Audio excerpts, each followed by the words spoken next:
Les dipôles générateurs, notion de base. Préliminaire. On appelle générateur tout système électrique pouvant fournir de l'énergie électrique.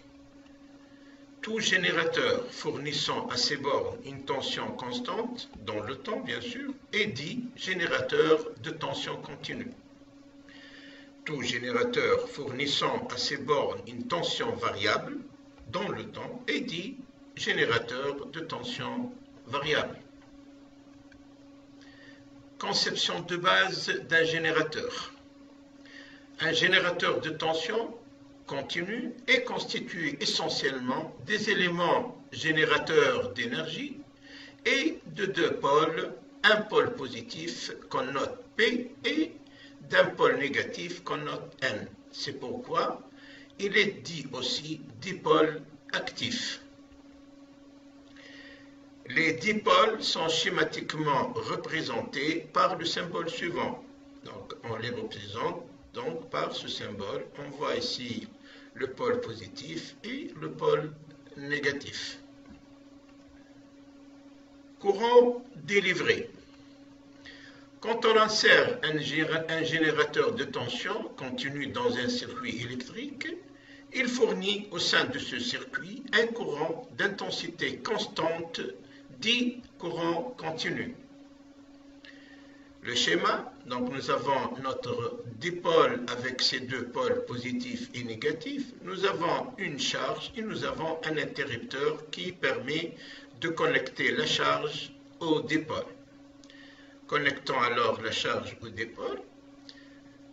Donc nous avons un courant qui s'établit, la charge qui s'alimente, etc.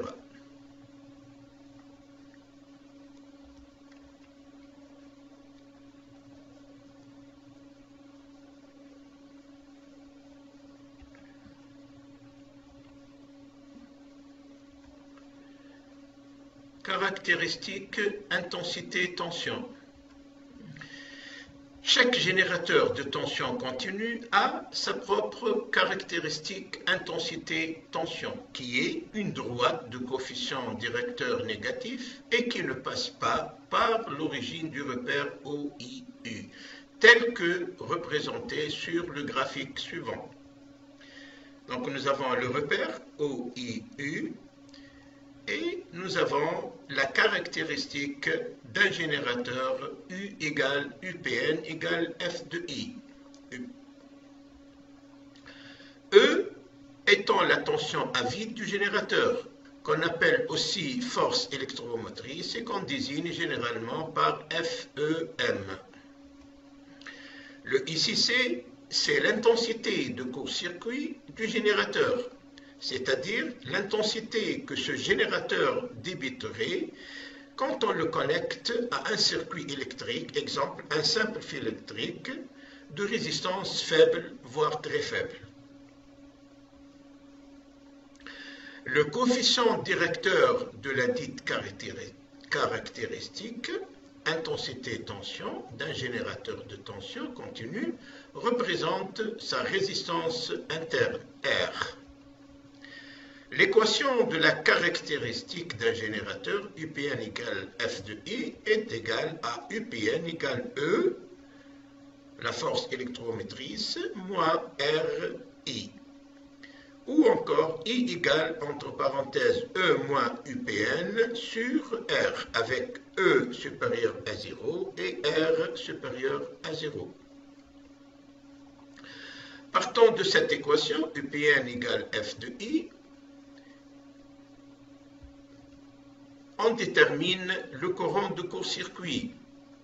En effet, le ICC correspond à une tension nulle, d'où UPN égale E moins RICC égale à 0, donc on a ICC égale à E sur R.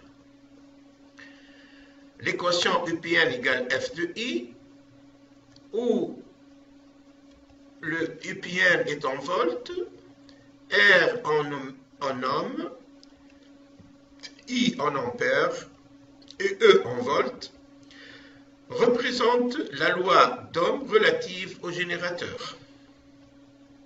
Le produit RI représente la chute ohmique au sein du générateur.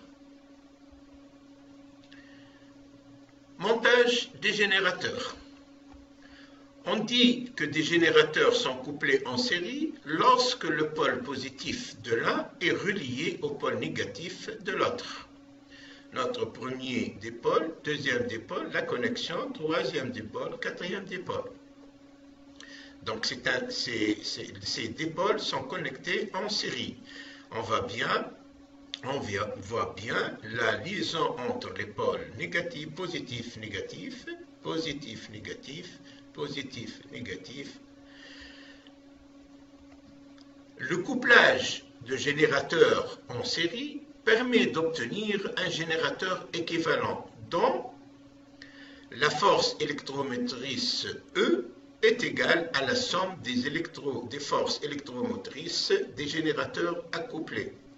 E est égale, c'est-à-dire la force électromotrice équivalente est égale à la somme des forces électromotrices individuelles, c'est-à-dire de chaque dipôle constituant le montage en série. Aussi, il a une résistance interne RE équivalente qui est égale à la somme des résistances internes des générateurs couplés.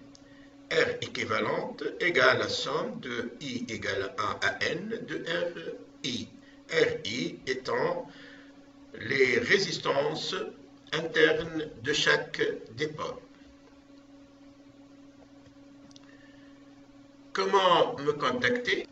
Pour plus d'explications, vous pouvez me contacter sur ma chaîne YouTube, youtube.com/user-websavoir, ou sur mon mail websavoir@hotmail.fr. Merci de votre attention et je vous donne rendez-vous à l'occasion d'une nouvelle vidéo. À plus.